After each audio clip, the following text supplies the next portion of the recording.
Quand je parle de mon métier, je dis que j'élève des moustiques. Là, les gens pensent, ça y est, elle est folle. Ça, le prix de moustique. Oui, on est la seule entreprise en France à produire des moustiques tigres, effectivement. Ça fait un peu peur, mais en fait, c'est pour votre plus grand bien. Ça peut un peu changer la face du monde, quand même. Pour moi, c'est une technique révolutionnaire. Donc, je suis entomologiste médicale, c'est-à-dire que j'étudie les insectes vecteurs de maladies. Ici, c'est ambiance tropicale. On a 27 degrés et 70% d'humidité. Et on a des cages d'élevage massif de moustiques pour freiner la reproduction des femelles moustiques tigres sur le terrain. Dans chaque cage, tu vas voir 16 000 moustiques. 12 000 femelles et 4 000 mâles. Alors, fiche d'identité du moustique. Vous avez la moustique femelle, celle qui va vous piquer. Et la particularité de la moustique tigre, c'est qu'elle va piquer plusieurs personnes pour le même repas sanguin. Et c'est ça qui va lui permettre aussi de transmettre le virus à plusieurs personnes en une seule fois. Le moustique mâle, lui, ne pique pas. Pour les reconnaître assez facilement des moustiques femelles, ils ont des sortes de moustaches. Donc on va proposer aux femelles un peu de sang issu d'abattoirs et les moustiques femelles vont être attirées et vont piquer. Si tu arrives à distinguer, ici tu vois mâles et femelles qui sont en train de s'accoupler. L'accouplement des moustiques tigres, ça dure une vingtaine de secondes. Donc là, t'en as un autre ici sur le côté. En général, il s'accroche en vol et ensuite il se pose sur une paroi. Quand on explique le principe de fonctionnement de la technique, la réaction classique, c'est tellement évident. Pourquoi personne ne l'a fait avant? Oui, le principe, il est hyper simple. On freine la reproduction en relâchant des mâles stériles. Mais en fait, il y a beaucoup d'expertise derrière pour arriver à faire tout le process d'élevage et à l'industrialiser. Là, tu vas passer sous un rideau d'air. Alors, attention aux cheveux. Il permet d'éviter que des moustiques qui se seraient échappés sortent et d'éviter que d'autres insectes, par exemple des mouches, puissent rentrer dans nos élevages. On a fait en sorte d'être protégés des piqûres. On évite qu'il y ait des échappées. T'as un moustique sur toi? Oui. Moi aussi. Ouais, je t'avais dit de prendre un pantalon.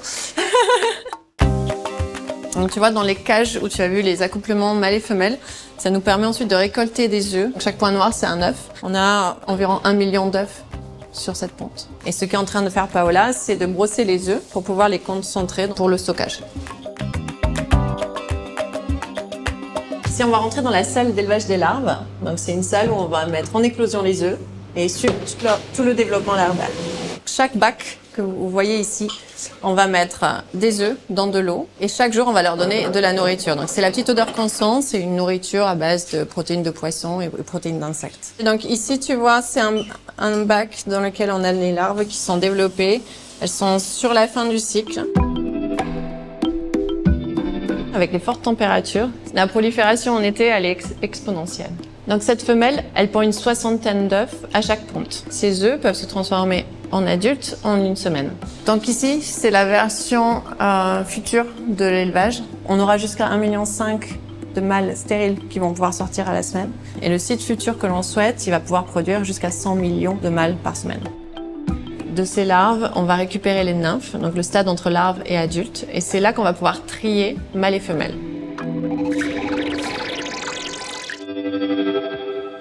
Et donc ensuite, la dernière étape, c'est la partie stérilisation.